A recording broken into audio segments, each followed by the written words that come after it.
Alright, just leaving the Lookout Hostel this morning. It's 9 a.m. so I made good time.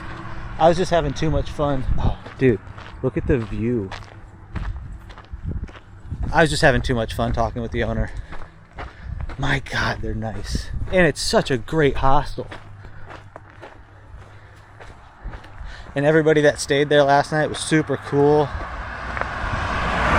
Did I say the owners are just super nice? Because the owners are super nice. I just had an awesome stay, man. Now, the hostel's right next to trail 2. It's like 0.1 down. So just walk up on the road on the shoulder here. Be back on trail. Yeah, buddy. All right, so I was doing a little bit of napkin math right back there before I left, and I'd really like to make it to trail days this year. My buddy Dylan, who owns Town Shirt, is going to be there, and I haven't seen him since 2018 on the PCT. And then the crew from the Lookout is going to be there, and I'm sure some of my other buddies are. So it'd just be nice to make it to trail days and get to see all my friends. So I was trying to do some math, did a little bit of napkin math, and I'm at mile 950 right now. I think Damascus is like 470, maybe. And today's the 13th, and trail days is on the 15th, so it's like a month away. Either way, based on my kind of shitty math, it looks like I'm gonna have to average like 26 miles a day to get to Damascus on time, which isn't too bad. It's just I just got to be a little consistent now.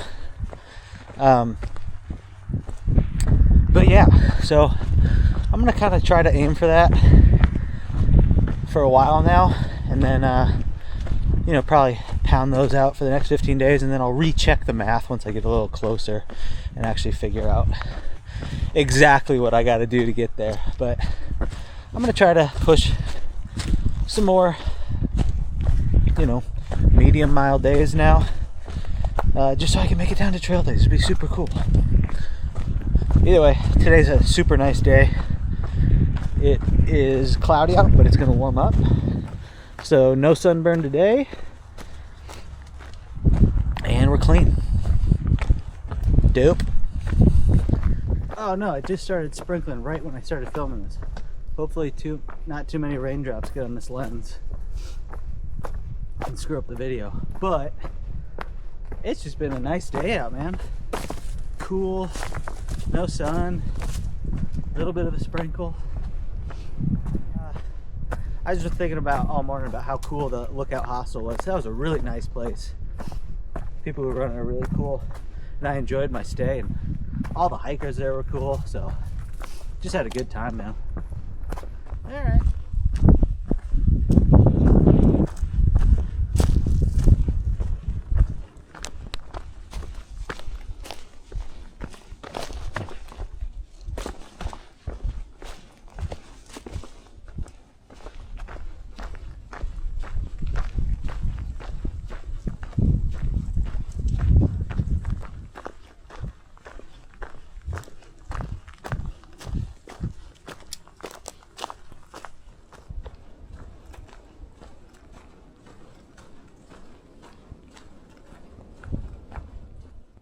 Found a giant pile of rocks. Sick. See if there's any good stickers on here.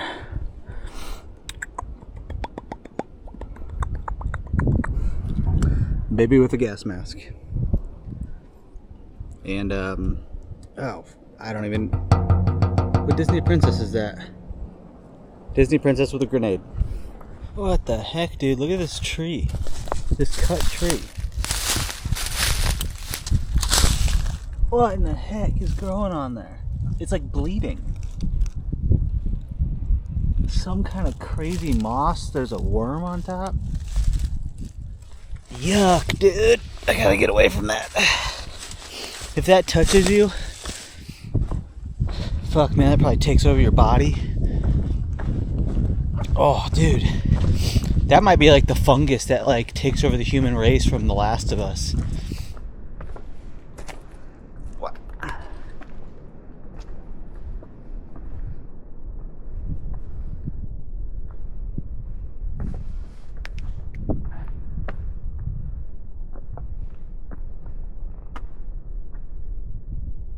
What the heck is this stuff?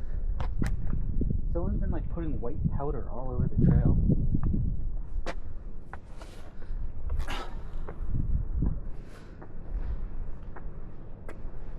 There's like another bit of it here. Someone put it on this log up here.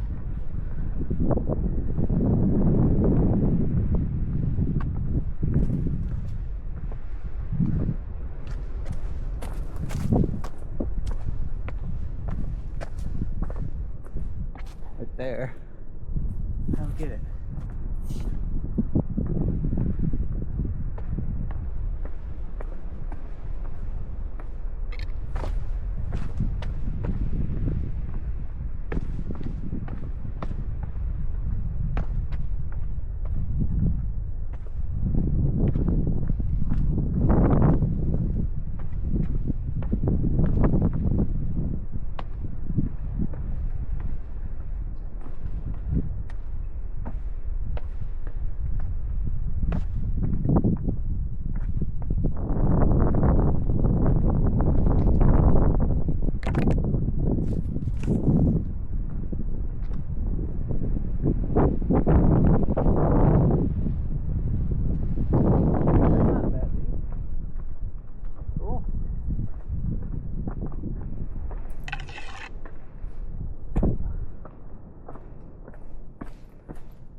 This is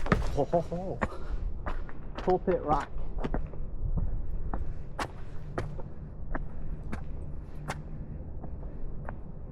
Dope, dude.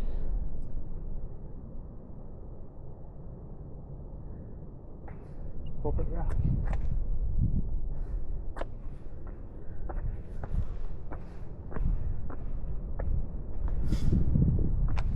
This is kind of crazy. I don't know if this is because something was already in here, like it was footings for something, or if this is actually just volcanic glass, but look at all this. It's like, is that called obsidian? There's a pocket of it here. There's a pocket of it here. And there's a bunch of it here.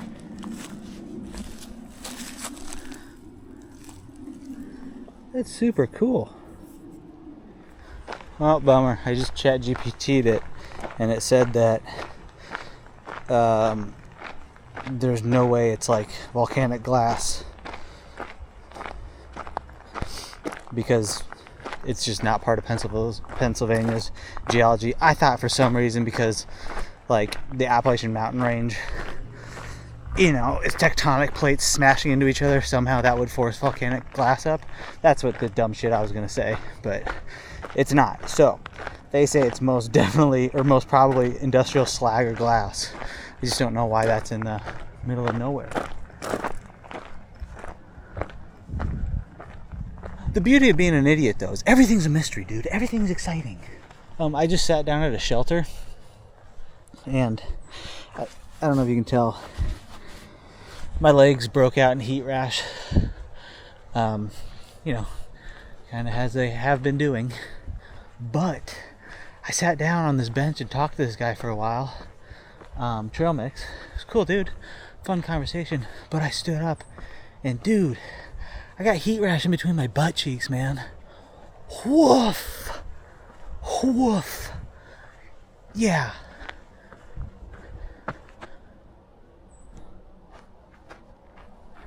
There's a sign that says no trespassing. People will be persecuted. But trail says it goes this way. Oh no. Where's the blaze, dude? Am I on it? Either way, I've got crazy freaking heat something between my butt cheeks right now. And the fact that I'm filming this means that I don't have the other hand to pull my butt cheek apart. And so for the rest of the night, I will be walking. Okay, I am on the right path. Yeah, I'll be walking with my hands pulling my butt cheeks apart. Oh, I gotta use the right hand right now while I'm filming this. Oh my gosh, my butthole's on fire. Okay, thank God I got baby wipes. So how we handle this, baby wipe it, and then I've got this chafe knot salve stuff that I found from this shop in Silver City, New Mexico. This stuff is magical. And so I'll use a baby wipe. I will clean the affected area and then apply this chafe knot salve, which is just like the Wonder Salve. It heals everything. And dude, my butthole will be as good as new by tomorrow. Damn little black flies. Get away from me. You're attacking a wounded animal. They sense the weakness because my butt is just in total disarray. Okay, I need both hands to handle the situation. Okay, just filled up at this spring on trail. Beautiful spring, awesome water. Kind of had to hike up trail to get to it, but now get ready for the nitty-gritty story, dudes. This is crazy. So I took a couple seconds before I filmed this because I wanted the dude to be able to hike away before I kind of got animated like I am. But all right, anyway, I'm hiking up trail here and I see this guy and I'm like, what's up, dude? He's like, sup, man, where you going tonight? I was like, how's the campsite up there? He's like, it's good. How about down there? And let me get to exactly where we were on trail. We're right here. We were standing right here, and I pointed down, and right through those trees, you can see a fire ring. And I go, well, there's a campsite right there, and if not, then you go to the shelter. And he's like, sounds good, dude. And I think we said a couple more words, but so we're standing right there. Let's see how long it takes me to walk to where this event happened. It's nothing bad. It's good. But so we say goodbye. He starts hiking down trail, and then he's about here, and all of a sudden I hear, no joke, this giant fucking tree here smashed down on trail. So he's like standing where I am right now. Look at this thing. Can you see the tent site? I pointed to the tent site, which is right there. This massive, there's two trees here. Under tree, upper tree, smashed down.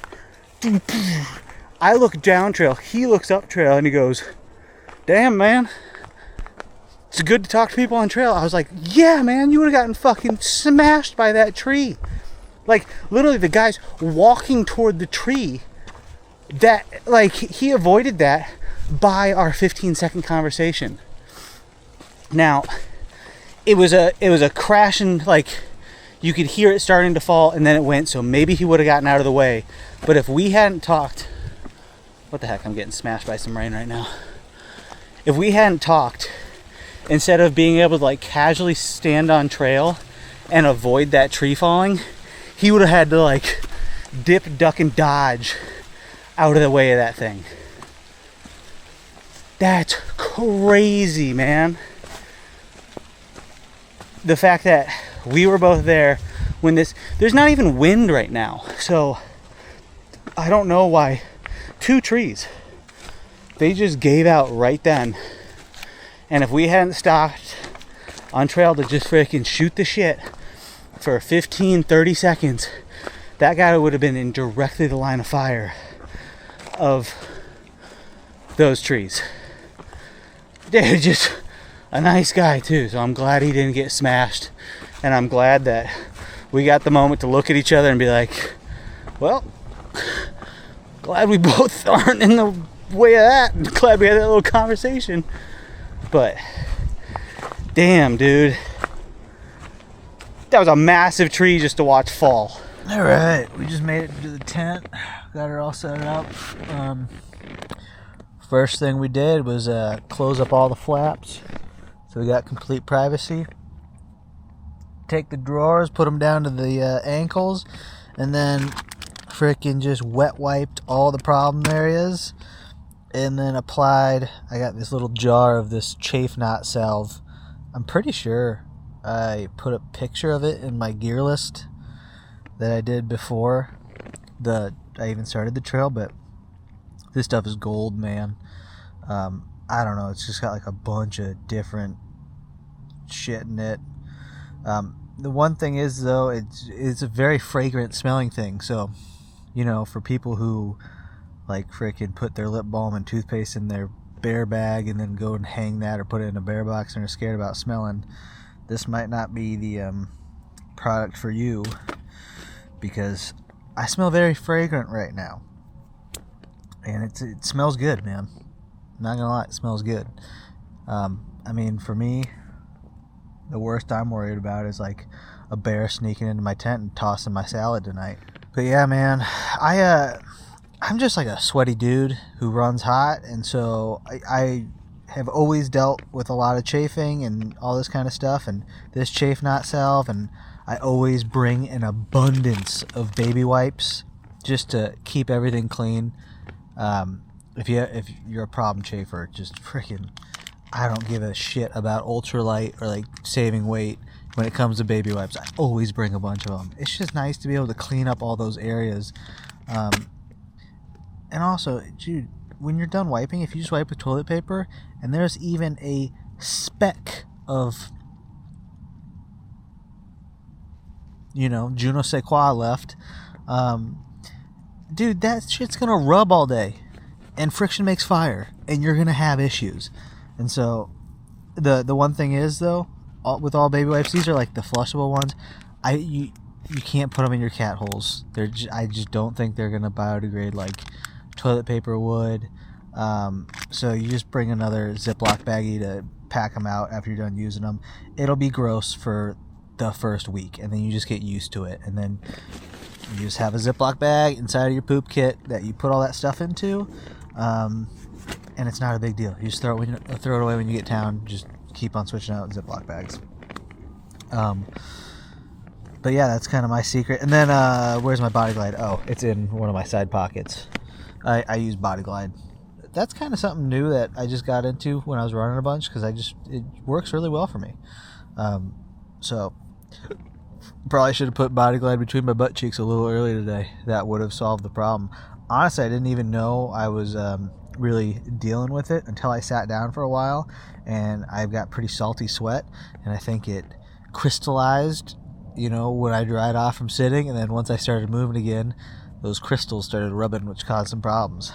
So normally immediately when that happens, wet wipe it, Body Glide it, and you're gonna be the best you can be. I've spent entire days walking with my hands pulling my butt cheeks apart because it was chafing so bad. So just try to do everything you can to avoid that. Alright, and with that appetizing conversation in hand, I'm going to make dinner now. It's going to be mac and cheese with hot buffalo tuna in it and Cheez-Its. Alright, it was a good day. I should have inspected this stove a little closer before I took it, because I realized why they put it in the hiker box. So one of these arms got bent weird, and it's this one right here. And so I just used my little mini Swiss Army knife and had to leverage. Something happened with this little bar right here, and it got bent down, and so it doesn't lock right. But for the time being, until I find a pair of pliers, I was just able to leverage it enough where now it hits this metal not appropriately. It's supposed to go all the way up and hit that. Here, let me use... Oh shit, I just found a perfect use for the toothpick on the Swiss Army knife. If we look at Exhibit A, so this little thing right here, let me show you one that works correctly.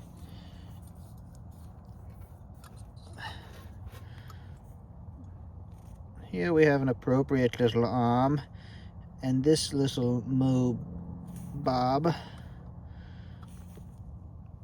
when fully extended, this hits that, and then it gets at the appropriate location. But something happened on this arm where this unit got bent down away from this. Now, I've been able to bend it enough where it just like hits this metal thing, and then now it stops, you know, at the correct location. As you can see, it is flat up there. If you force it down more, it'll go into its previous location where it was too low down. But that's a good enough fix for me for now until I get to town and can find a pair of pliers and I can start screwing with it more. But dude, I'll be able to boil dinner tonight. Just gotta remember when I'm taking the stove out not to push that down too hard, because I'll force it past my little stopper right there. I was able to bend it enough where now it's just hitting some shit in there where it stays at the proper location. But yeah, dude, I just MacGyvered that. God, put my perfectly good toothpick in my mouth. I don't think I've ever actually used one of these as a toothpick before. Okay, I should probably make dinner.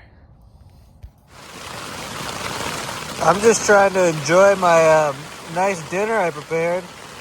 But fuck, man. We got a giant storm blowing in right now. A little bit of thunderstorm action.